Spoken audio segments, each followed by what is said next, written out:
ദീർഘവീക്ഷണവുമില്ലാതെ ഭാവിയെ കുറിച്ച് പോലും ചിന്തിക്കാതെയാണ് ആ പദ്ധതി നടപ്പാക്കപ്പെടുന്നത്. ദീർഘവീക്ഷണമില്ലായ്മ എന്ന് പറയുന്നത് ഇപ്പോൾ അങ്കമാലി മുതൽ തിരുവനന്തപുരം വരെ എത്തുന്ന MC റോഡ് നമുക്കറിയാം. കാലടിയിലും അങ്കമാലിയിലും പെരുമ്പാവൂരിലും മൂവാറ്റുപുഴ അടക്കമുള്ള അങ്ങോട്ട് പോകുമ്പോൾ എല്ലാ ടൗണുകളിലും നമ്മൾ അഭിമുഖീകരിക്കുന്ന ഗതാഗത കുരുക്ക്. ഈ ഗതാഗത കുരുക്ക് ഒഴിവാക്കുന്നതിന് വേണ്ടി MC റോഡ് 6 വരി പാതയാക്കി മാറ്റണമെന്ന LDF സർക്കാരിൻ്റെ പ്രൊജക്റ്റിന് തന്നെ ഭരണാനുമതി കൊടുത്ത് അതിൻ്റെ സർവേ നടപടികൾ ആരംഭിച്ചിരിക്കുകയാണ്. ആ സർവേ നടപടികൾ ആരംഭിച്ച് വളരെ വൈകാതെ സ്ഥലമെടുപ്പ് നടപടികൾ ആരംഭിക്കും. അതിനുശേഷം റോഡ് 6 വരി പാതയാക്കുമെന്നാണ് നമുക്കറിയാൻ കഴിഞ്ഞിട്ടുള്ളത്. അങ്ങനെ 6 വരി പാത ആക്കണമെങ്കിൽ ഇന്ന് നിലവിലുള്ള MC റോഡിൻ്റെ ഇരുവശവും 5 മീറ്റർ വീതമെങ്കിലും മൊത്തം 10 മീറ്റർ വീതിയിലുള്ള സ്ഥലം അക്വിസിഷൻ നടപടികൾ പൂർത്തിയാക്കി ഏറ്റെടുക്കേണ്ടതുണ്ട്. അങ്ങനെ ഏറ്റെടുക്കുന്ന സാഹചര്യത്തിൽ ഒരു വശം മാത്രം ഏറ്റെടുത്താൽ 10 മീറ്റർ വേണം.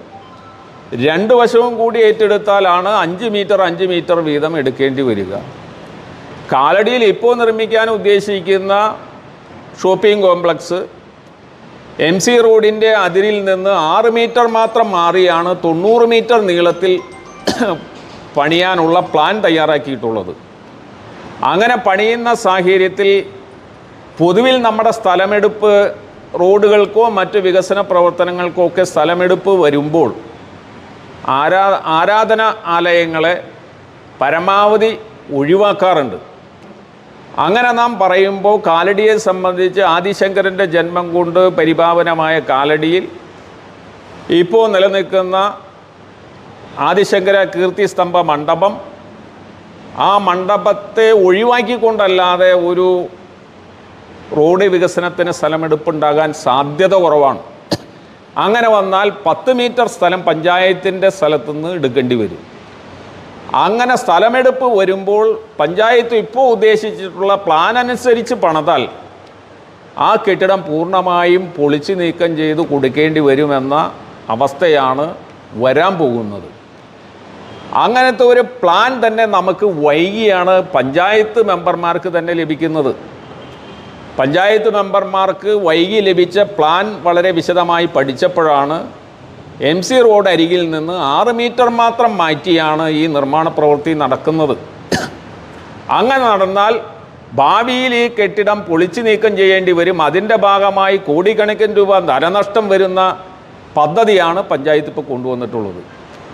അത് ദീർഘവീക്ഷണ കാഴ്ചപ്പാടോടുകൂടി ആ കെട്ടിടം നേരെ പുറകിലേക്ക് മാറ്റി പണിയണം, അല്ലെങ്കിൽ U ഷേപ്പിലാക്കി പണിയുക.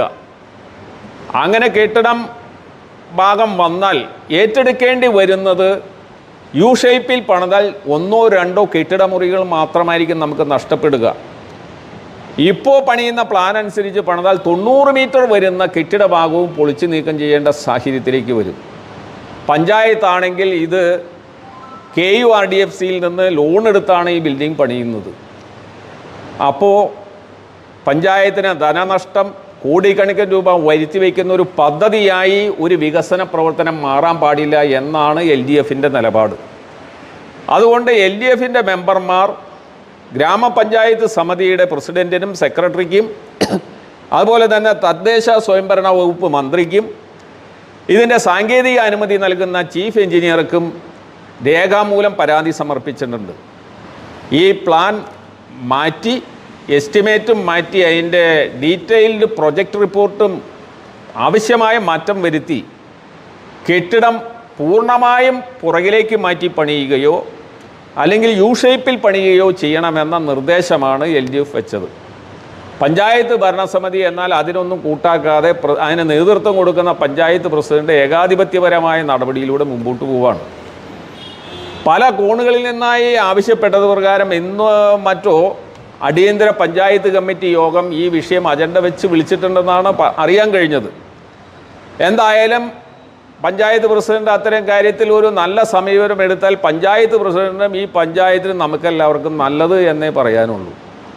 പഞ്ചായത്ത് പ്രസിഡന്റ് മുൻകാല സ്വഭാവങ്ങൾ വെച്ച് ഏകാധിപത്യ സ്വഭാവവും വെച്ച് അതിൽ നിന്ന് പിന്മാറാൻ സാധ്യതയുണ്ടെന്ന് തോന്നുന്നില്ല. ഇവിടെ മാത്യൂസ് സൂചിപ്പിച്ചു കഴിഞ്ഞു.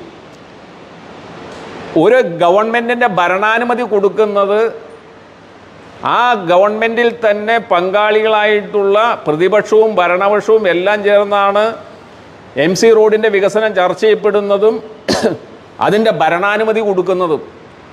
അപ്പോൾ പ്രതിപക്ഷ നേതാവായ ബഹുമാനപ്പെട്ട VD സതീശൻ ഈ പദ്ധതിയുടെ തന്നെ തറക്കല്ലിടാൻ വരുന്നത് നല്ലതാണോ എന്നുള്ളത് VD സതീശൻ ചിന്തിച്ചും ആലോചിച്ചും തീരുമാനമെടുക്കട്ടെ. അതാണ് അത് സംബന്ധിച്ച് പറയാനുള്ളത്. LDFനെ സംബന്ധിച്ചിടത്തോളം ഇപ്പോൾ വെച്ചിട്ടുള്ള ഈ പ്ലാൻ ആവശ്യമായ ഭേദഗതി വരുത്തി കെട്ടിടം പൂർണ്ണമായും പുറകിലേക്ക് മാറ്റുകയോ യു ഷേപ്പിൽ പണിയുകയോ ചെയ്യാൻ ആവശ്യമായ നടപടി സ്വീകരിക്കണമെന്നാണ്.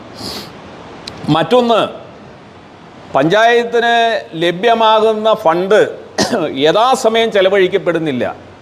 ഇപ്പം 5 വർഷത്തെ ആകെ കണക്കെടുത്താൽ കോടികളുടെ കോടികളാണ് പഞ്ചായത്തിൽ നഷ്ടം വരുത്തി പോകുന്ന പഞ്ചായത്ത് ഭരണസമിതി കാലടി പഞ്ചായത്ത് ഭരിക്കുന്നത്.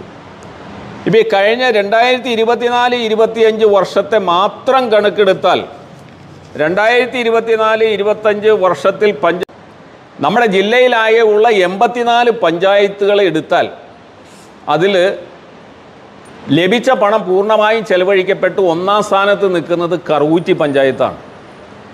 കറുകുറ്റി പഞ്ചായത്ത് UDF ആണ് ഭരിക്കുന്നത്. അവിടെ പഞ്ചായത്ത് ഭരണം മുമ്പോട്ട് പോകുന്നത് എങ്ങനെയാണ്? പ്രതിപക്ഷത്തെയും ഭരണപക്ഷത്തെയും ഒരേപോലെ കണ്ടുകൊണ്ട് വികസന കാര്യങ്ങളിൽ രാഷ്ട്രീയം കാണാതെ പദ്ധതി പണം കൃത്യമായി വികസന കാര്യങ്ങൾക്ക് വേണ്ടി വിനിയോഗിച്ചുകൊണ്ടാണ് മുമ്പോട്ട് പോകുന്നത്. മിനിയാന്നത്തെ പത്രത്തിൽ നമ്മൾ കണ്ടു 1-ാം സ്ഥാനം കറുകുറ്റി പഞ്ചായത്തിനാണ്. മുനിസിപ്പാലിറ്റികളിൽ ഏറ്റവും കൂടുതൽ ഫണ്ട് ചെലവഴിക്കപ്പെട്ട അങ്കമാലി മുനിസിപ്പാലിറ്റിക്കാണ് 1-ാം സ്ഥാനം. കാലടി പഞ്ചായത്തിൽ 84 പഞ്ചായത്തുകൾ എടുക്കുമ്പോൾ 54-ാം സ്ഥാനത്താണ് 59-ാം സ്ഥാനത്താണ് കാലടി പഞ്ചായത്ത് നിൽക്കുന്നത്. അപ്പോൾ ഫണ്ട് വിനിയോഗത്തിൻ്റെ കാര്യത്തിൽ 54-ാം സ്ഥാനത്ത് നിൽക്കുന്ന നമ്മുടെ പഞ്ചായത്താണ് എന്ന് മാധ്യമ സുഹൃത്തുക്കൾ അറിഞ്ഞിരിക്കാൻ വേണ്ടി ഞാൻ പറഞ്ഞതാണ്. അങ്ങനെ വരുന്ന വികസന പ്രവർത്തനങ്ങളിൽ ശ്രദ്ധയില്ലായ്മ, വരുന്ന വികസനത്തിൽ തന്നെ വേണ്ടത്ര ശുഷ്കാന്തിയോടുകൂടിയോ ഒരു മുൻധാരണ നമുക്കുണ്ടാകണമെന്ന് പറയുന്ന പോലെ ഭാവി കൂടി കണ്ടുകൊണ്ടുള്ളൊരു വികസന പ്രവർത്തനങ്ങളോ പഞ്ചായത്തിൻ്റെ ഭാഗത്തുനിന്ന് വരുന്നില്ല എന്നതാണ് യാഥാർത്ഥ്യം.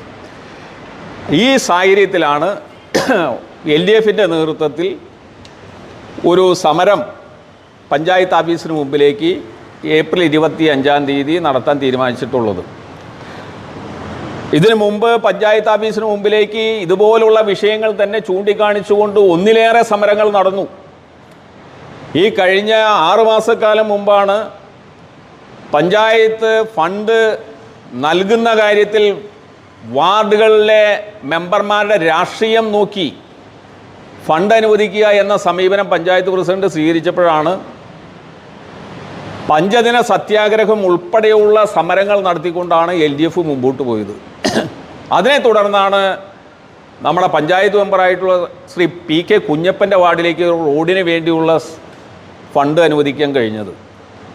അപ്പോൾ ആ നിലയിൽ വികസനത്തിൽ പോലും രാഷ്ട്രീയം കണ്ടുകൊണ്ട് പോകുന്ന പഞ്ചായത്ത് ഭരണസമിതിയുടെയും പഞ്ചായത്ത് പ്രസിഡൻറ്റിൻ്റെ ഏകാധിപത്യ നടപടികൾക്കെതിരായും ഇപ്പോൾ നടക്കുന്ന ബസ് ടെർമിനൽ ഷോപ്പിംഗ് കോംപ്ലക്സിൻ്റെ നിർമ്മാണ പ്രവൃത്തികളുടെ പ്ലാനിലും എസ്റ്റിമേറ്റിലും അതിൻ്റെ ഡീറ്റെയിൽഡ് പ്രൊജക്റ്റ് റിപ്പോർട്ടിലും ആവശ്യമായ ഭേദഗതികൾ വരുത്തിക്കൊണ്ട് വേണം ആ വികസനം എന്നും LDF ആവശ്യപ്പെടുന്നു.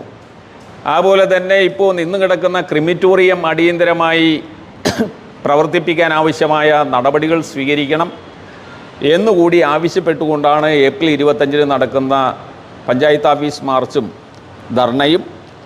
ഈ സമരം ഉദ്ഘാടനം ചെയ്യുന്നത് CPIMൻ്റെ ഏരിയ സെക്രട്ടറി ശ്രീ KP രജീഷാണ്.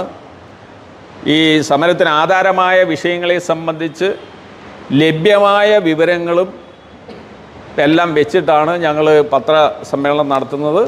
തുടർന്ന് നിങ്ങൾക്ക് എന്തെങ്കിലും സംശയങ്ങളുണ്ടെങ്കിൽ